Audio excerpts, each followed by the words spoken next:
संघर्ष योद्धा मनोजदादा जरांगे पाटील एका काळ्या रानामध्ये उपोषणाला बसतात. त्या उपोषणाला बसल्याच्या नंतर त्या ठिकाणी बाज पण टाकण्यात आलेली आहे.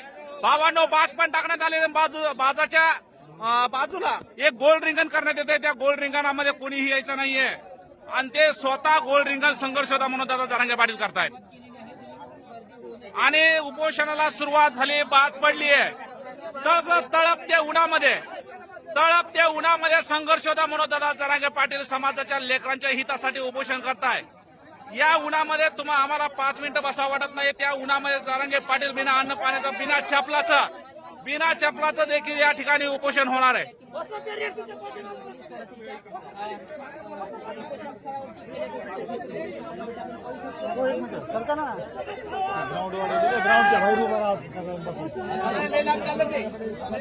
अलीकडे